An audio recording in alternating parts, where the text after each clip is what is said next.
Bien, continuamos en Con Punto y Coma, donde se hace comunicación con otro son, y nuestro invitado especial, ¿verdad? Iván Gatón, cientista experto en geopolítica. Iván, quedó una inquietud en el tintero. ¿Cómo se explica lo ocurrido en Brasil y esta prisión de Lula? Al igual que lo explica las imágenes que ustedes tuvieron la oportunidad de ver, si la pueden repetir nuevamente, para que vean cómo la favela. Ustedes ven una favela como La Rosiña, que tiene 2 millones de personas, y ustedes pueden ver ese Brasil opulento, sí, con el otro Brasil marginado. Un contraste bastante fuerte, ¿no? Y ahí hay una explicación de Platón para eso. Platón decía que en sociedades donde usted ve grandes niveles de riquezas, con abyectos niveles de pobreza, tiene que haber conflicto, violencia. Que no hay forma de que ese bípedo, Homo sapiens, que es el ser humano, pueda soportar esos niveles de violencia que implica la exclusión y la marginalidad de los frutos que produce el ambiente donde se encuentra. Entonces vemos a un Brasil que es rico, vemos a un Brasil que tiene un nivel de desarrollo en sectores que usted se queda pegado a la pared. Pasmado totalmente, pero ¿no? Tiene un Brasil entonces que el Ministerio de Trabajo tiene un equipo especial para ir a los ingenios azucareros a rescatar a personas que los tienen como esclavos, todavía en el siglo XXI. Y al llegar un presidente que no viene de esa élite brasileña, sino alguien que viene del sertão brasileño, de la zona más pobre de Brasil, que al llegar a vivir a Sao Paulo deja a su esposa embarazada en la casa y se va a trabajar temprano en la mañana, y cuando regresan le dice, está en el hospital, y cuando llega al hospital le dicen, murió tu esposa y murió también el feto. No pudimos salvarlo. Y ese señor, en medio de una dictadura militar que duró 25 años, en un país que fue el que prolongó la esclavitud 80 años más que todos los países del planeta, razón por la cual Lula lo decía, llevé a los negros a la universidad de nuevo. Y eso es lo que explica que ese Brasil de la opulencia y ese Brasil de esa marginalidad y esa exclusión, llega un presidente que viene de un extracto humilde, un hombre que tiene ya 72 años de edad, un hombre que viene desde su juventud trabajando por cierto nivel de decencia social, y ese señor sacó a más de 30 millones de personas y lo llevó de la pobreza a la clase media. Pero no solamente esto, es que ese hombre pone a Brasil en los primeros niveles de la política internacional, le da a Brasil el lugar que le pertenece, pero eso no se lo perdonó, la clase oligárquica brasileña, ni se lo perdonó tampoco el ejército, porque en Brasil, Trifolio y amigos televidentes, no habían elecciones directas hasta finales de los años 80, y la dictadura militar, que tenía escuadrones de la muerte, que llevaba gente a asesinarla a su casa,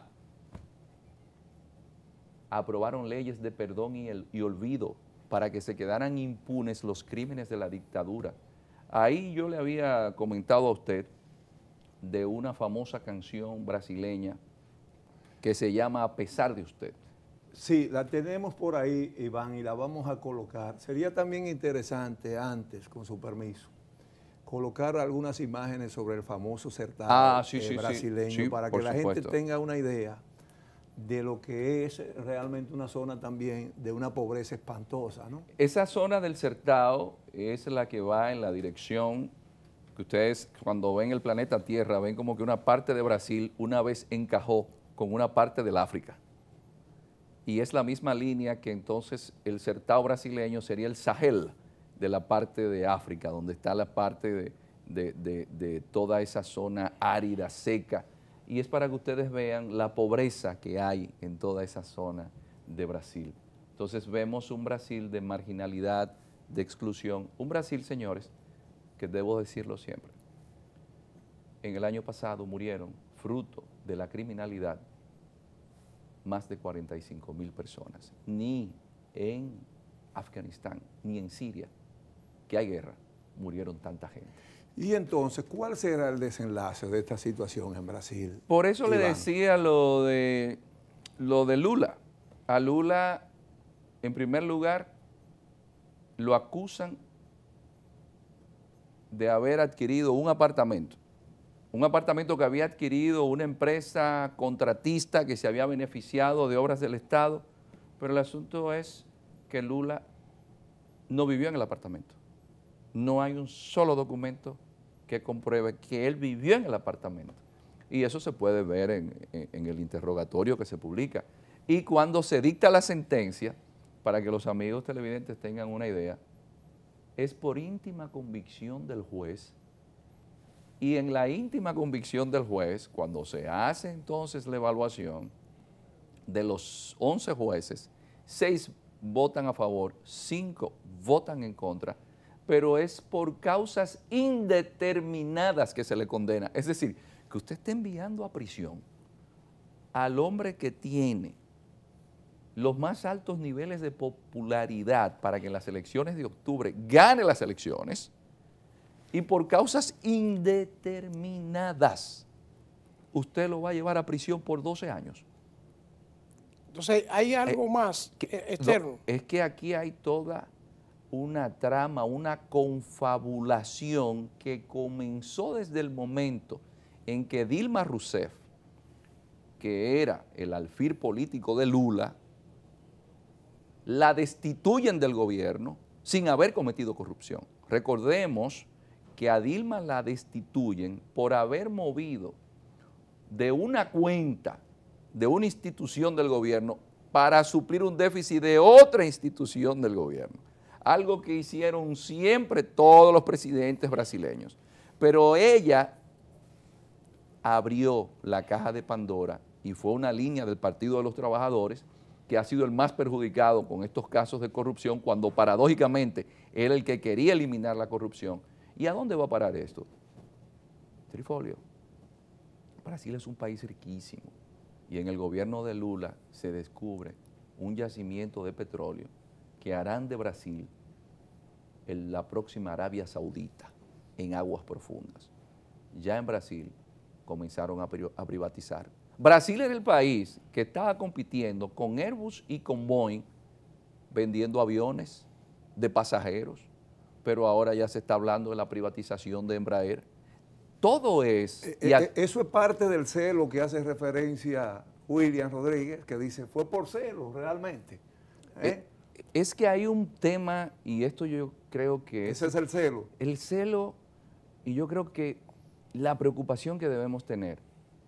¿Cómo es posible que si un país produce tantas riquezas, esas riquezas no puedan usarse para la mejoría de los ciudadanos de ese país? Entonces, cuando llega un presidente que dice, pero sector privado, después que tú llegas, tú no solamente cuando quiebras yo tengo que suplirte porque tú quebraste, sino que tú no me quieres pagar impuestos. Entonces, ¿cómo yo, la deuda social que tengo, los compromisos que tengo en un mundo de globalización que ya en las aduanas casi no se paga dinero, no tengo ingresos por ahí, cómo yo me mantengo? Entonces, este país que no se dejó llevar del consenso de Washington, ni las políticas neoliberales, y no privatizó sus empresas, porque no privatizó Petrobras, que de ahí viene el caso Lavajato, no privatizó Embraer.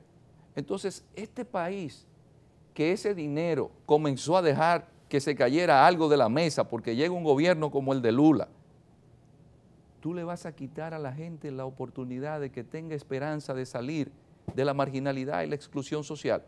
En Brasil, ahora mismo, hay un estado prácticamente de sitio, a pesar de la manipulación de la red O Globo. En Brasil hubo cortes en más de 15 estados. Lo que pasa es que todo esto no se proyecta porque no conviene y se manipula a través de las redes sociales, de los medios de comunicación. Pero señores, ¿cómo es posible que ustedes justifiquen que alguien que salió de la presidencia con el 80% del favor del electorado y con Barack Obama pidiéndole que sea presidente del Banco Mundial, usted me diga que lo va a meter preso 12 años por causas indeterminadas? Indeterminada causa, y Estados Unidos ha intervenido. ¿Tiene que ver Estados Unidos con que Lula hoy esté preso? Mire, yo le voy a ser muy honesto. Si yo fuese estadounidense, yo me manejara como imperio, porque como decía Tucídides, ¿y cómo niega a alguien que le toque en un momento ser imperio? Eso fue después de la guerra del Peloponeso, entre Atenas y Esparta, ejercer la hegemonía. El problema no está en Estados Unidos, el problema está en la oligarquía de esos países. Esa oligarquía que no quiere repartir lo que hay en el país, y que cuando aparece alguien con el talento político de Lula que dice, yo no estudié en Harvard, yo no estudié en Columbia, porque tenía un candidato, Serra, que era alguien que venía de haber estudiado en universidades élites. Ahora, yo sí le puedo decir algo. Yo sé lo que es la pobreza, yo sé lo que es la exclusión social, y cuando sea presidente, yo me comprometo a hacer un gobierno para esa gente que lo necesita, y lo hizo. No se lo perdonó la oligarquía. La culpa no es de Estados Unidos, la culpa es la de una oligarquía que no tiene una autoestima y una identificación con esa tierra que le vio nacer, y en vez de procurar que esos ciudadanos que son sus compatriotas tengan una mejor vida, prefieren tenerlos siempre en la pobreza y en la marginalidad. Iván Gatón, en base a su experiencia, a sus conocimientos, y perdóneme nuestra osadía, ¿es probable que con el caso de Lula se dé algo similar a la situación que tuvo que vivir Mandela? Eso yo quiero que usted me lo responda luego de la pausa, ¿verdad? Vamos a la pausa con punto y coma. Ya regresamos con este invitado sumamente especial de la tarde, Iván Gatón, cientista social, experto en geopolítica. Ya regresamos.